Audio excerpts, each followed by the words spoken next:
Welcome. My name's Anti-Heroine13, and this is Clockwork. Last time we figured out that Lamash 2 is sick somehow, and we need to save her. But not because we care about her, because we need the information. Speaking of information, I want to take this time to find the other journals and read them.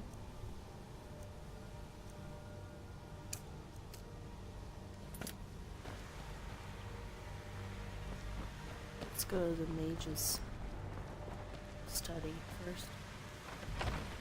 I'm not a mage though. I won't use this room at all. Have no fear.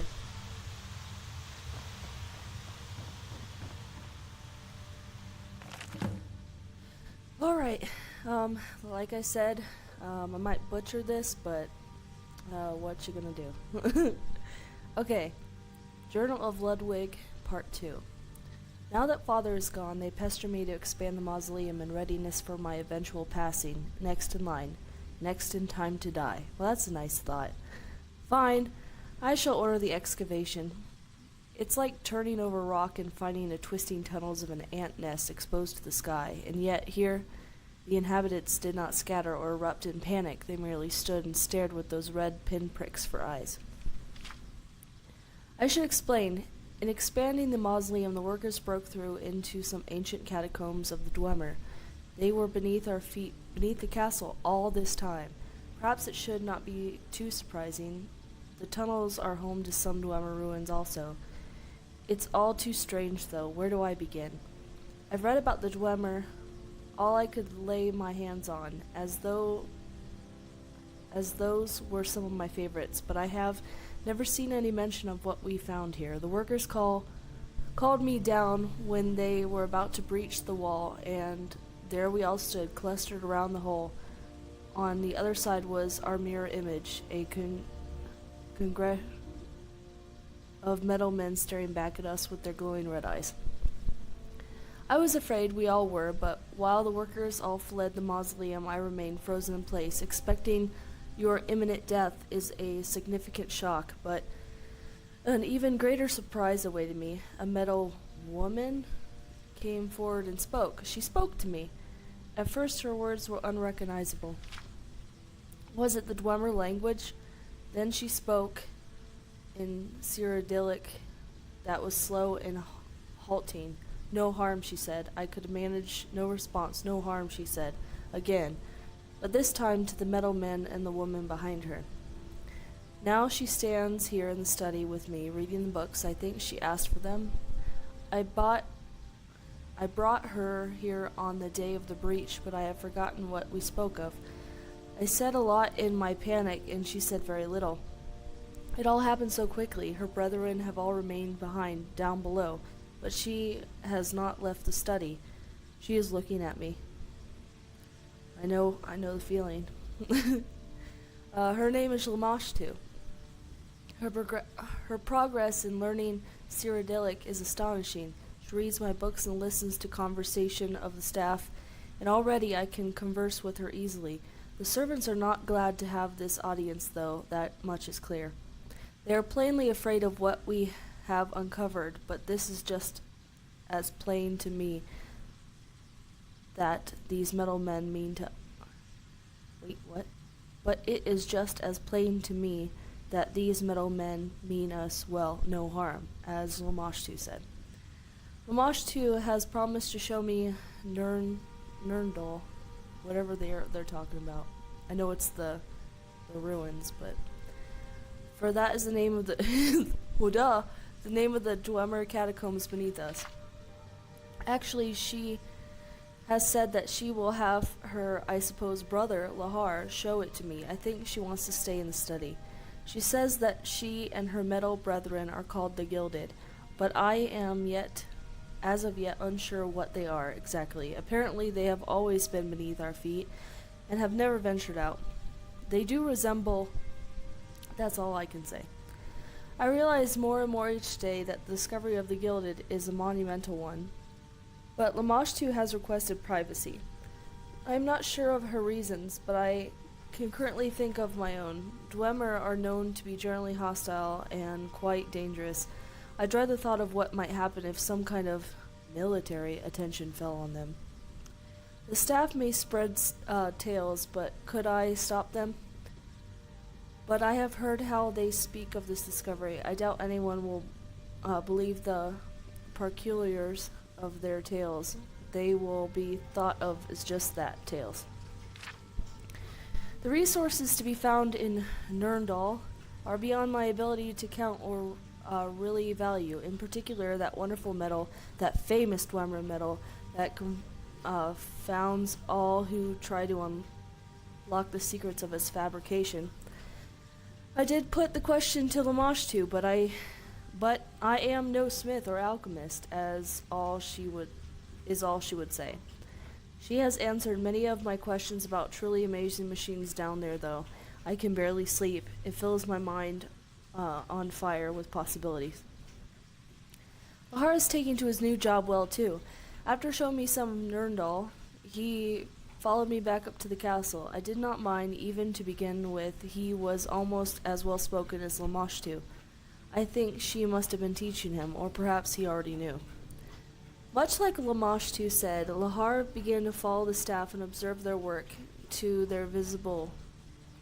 Before long, he expressed an interest in taking up the role of caretaker of the castle. Already he is invaluable. He is careful, quick, and most remarkably, does not appear to need or want to sleep, or for sleep.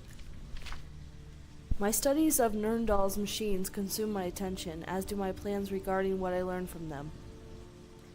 I look to Lamashtu as representative of that domain and of her kind. Besides Lahar, who is agreeable if simple, she is the only one able or perhaps willing to speak with me. The others merely stare as I pass and ignore my attempts at conversation. I asked her permission to salvage what scraps of metal could be found lying broken and useless in the halls of Nurndal for use in my own works. However, in passive her manner, she did agree. This is tremendously exciting. The metal can be melted down and reshaped as I desire, and there's so much of it to be had. I go to work. Mausoleum has become thoroughfare. Metal warp scraps and whole pieces both is carted out of Nurndal and into the workroom by small groups of Gilded. There, the casting molds await. Things are taking shape. Alright, so that's the first one. I mean, second one. It's the first one of this video. And then the last one is in the travel room.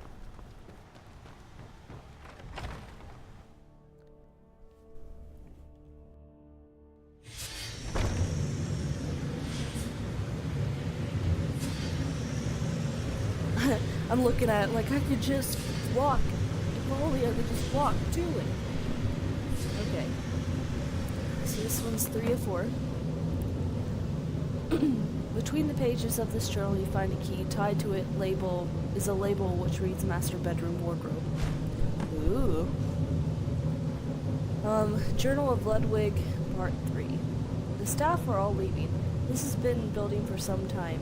It's their fear of the Gilded. More and more of their number are effectively taking up residence in the castle, as they help with my work. As with Lamashtu and Lahar, they took to observing the staff in their daily task, never speaking, just watching. I think it all became too much. You think? Perhaps it's for the best. I'm told that the company is not doing well, less money is coming in. In truth, it is a relief. I never know what to say to them anyway, even to Annalise. She was always kind to me. She actually asked me to leave as well. That's not something I could do, though, especially not now. I could have sworn that she looked disappointed. It would be nice to think of why that might be. That can't be it. It must be my imagination. Yeah, she probably likes you, and then you just blew her off. Good job. We'll be forever alone now. Still, it is sad to think that I will likely not see her again. In any case, Lamashtu was quick to point out that the staff are not even truly required any longer. not with her brethren being here and able to take up the work. Today I offered to pay them all a wage for this work, but Lamashtu declined, saying that all they needed was something to occupy them. Lahar echoed this sentiment. I suppose I will have to take them on their word. None of the brethren will speak to me after all. Behold the common tap or spigot, the pipes of cast metal to ferry the water, and appropriated Dwemer pump, and the steam to make it go. Steam, under pressure. It makes it all go. Now I have water at the turn of a tap, heated water even. That Dwemer boiler was perfect for the task. Fancy. Today I've heard that the trading company is no more. By accounts, it was in a slow decline since the Red Year and Mother's death, but now it has finally happened. We all have our share of the remaining wealth, and it is not insubstantial. I do not have to worry for myself or for my remaining family. Indeed, I have continued my jewelry business all the time, even overseeing some of the Gilded in creating additional pieces. Putting them to work. Some things need to be arranged, but overall, this is nothing to fret over. Things here won't change.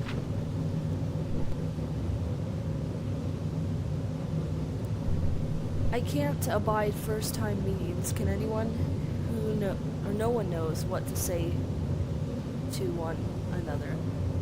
Who are you, they would say. What is it that you do? By which, of course, they mean, please describe your quantifiable worth to society in a short sentence. Isn't that true? Father's beautiful glass garden perched atop the castle never did function as well as he wanted. It would never hold the warmth the plants needed. It all leached out into the frigid mountain air, and the plants froze and died. Now that I can tap into this seemingly endless supply of pressurized steam produced by some unknown means deep in Nurndal, the glass garden is finally warm and vaporous as I could ever want. Yeah, okay, it's vaporous. There we go. An amazing discovery day, though. I would not have known it if not for Lamashtu. In excavating a new room for the cellar, the workers struck what appears by its curve to be a great metal sphere. Dwemer metal, like anything down there, but unlike any other items of Dwemer manufacture I have seen yet. Lamashtu came to look at it, and it seems that she recognizes it. After some thought, she said that it had been called a machine for far walking without steps. A rough translation, I think. I am simply calling it the travel machine for now, as that is apparently what it is for, teleporting one to a far-off location and back again. She speaks of it as if a barely remembered thing from one's childhood, but Lamashtu tells me that the machine is like a crossroads with paths striking out in many directions from it. At the end of each road is a terminus machine, and this is where one would appear upon entering the travel machine here.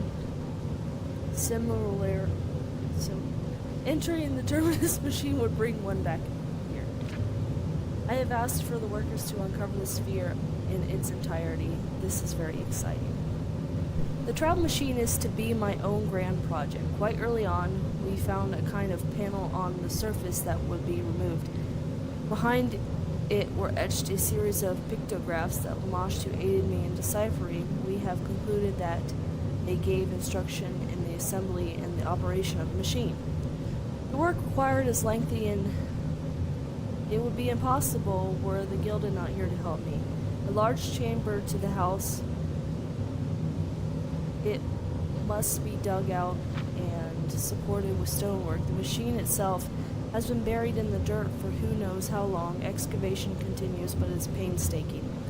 After that, it must be raised up, rightened, and supported in place. It must be cleaned thoroughly inside and out. Broken pieces must be recast and replaced.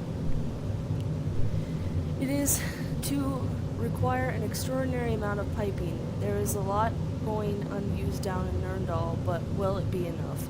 I expect this to take years, but it is the power of teleportation and not in the hands of powerful mages. It is hard to imagine what a boon it would have been to the company had it not closed its doors. Well, open it! Reopen it. Work on the travel machine continues. In the meantime, I have been inspired by the idea of the travel machine to create my own structure that facilitates fast transportation of items across the castle. It relies on the principles of pressure to propel items through pipes that have been laid beneath the floors and behind the walls. My first practical test was the pipe that ran between the terminal in the kitchen and one in my bedroom. Of course, it worked much as expected, though the first attempts were messy. Yeah, probably because you were like, I want some cake. Send up some cake to me, Lahar. I shall expand this structure of pipes throughout the castle. It will be more than the gas lights were, as the pipes are much larger, but worth it in the end, I feel. A funny thing also, I've heard that rather than whatever castle, people have come to call my home Clockwork Castle for all the machinery here. It's a fitting name, I think. I like it. I am frustrated by the interminable work required by the travel machine. So much work and yet so little to occupy my time. I simply lack the strength of the Gilded, and for now there is nothing I can help with. To alleviate my boredom, I recently began work on a method for controlling the machine. It is something I've given a lot of thought into, how to inform the machine of where I want to go. I am sculpting what will become a cast metal relief map of Skyrim. Only Skyrim, Lamash 2 assures me that it would not take me anywhere else. Once cast, I will affix mechanical buttons to it in the places on the map that the machine can take me. It shall be beautiful. I certainly have the time to make it so. Today, one of the Gilded workers struck me as we were working on the travel machine. Wow. He had been giving me odd looks all morning, so I had kept an eye on him in turn and saw the blow coming in time to mostly evade him. He still caught me on the arm and knocked me to the floor, raising a nasty bruise. He stood above me silent all the while, and for a moment I feared for my life. Fortunately, I then heard Lahar rounding the corner and looked to him for help. But now it was Lahar looking at me oddly, sprawled on the floor, as the worker had already turned back to his task as if nothing was amiss. Still, I had to tell Lahar what happened. I hardly feel safe around the Gilded these days, he said, a soft something to the worker that I didn't catch, and my assailant left for Nirndal without a word, later to be replaced by a different Gilded. I am thankful that the machine is nearly finished.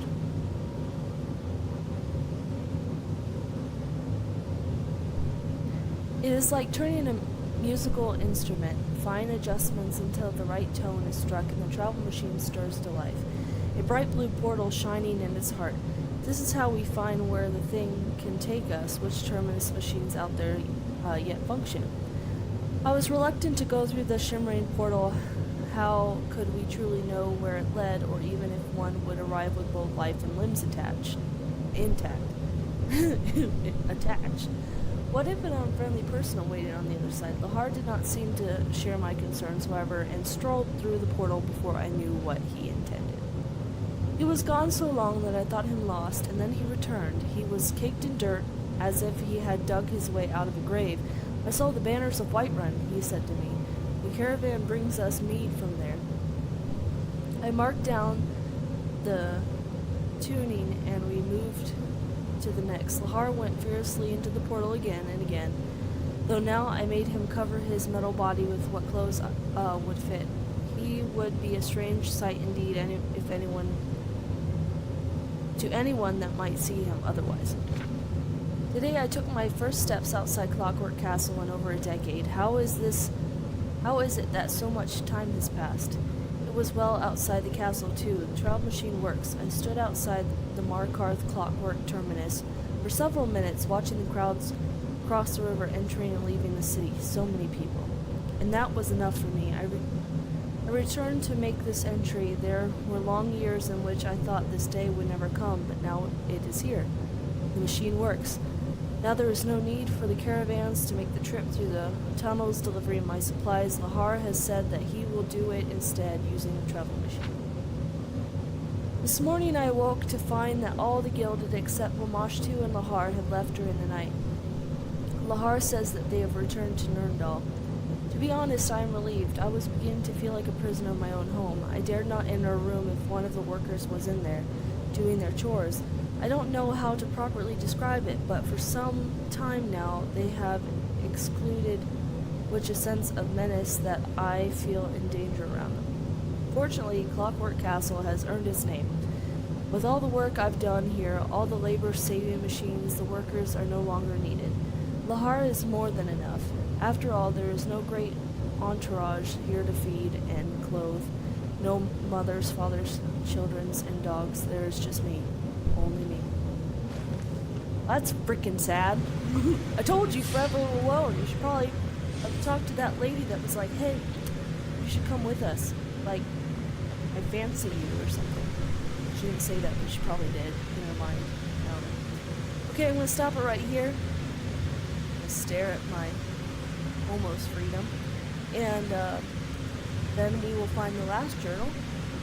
And then, after that, I gotta go back down into the crypt and figure out where that other creepy robot guy that steals the souls of other robots is. Alright, thanks for watching.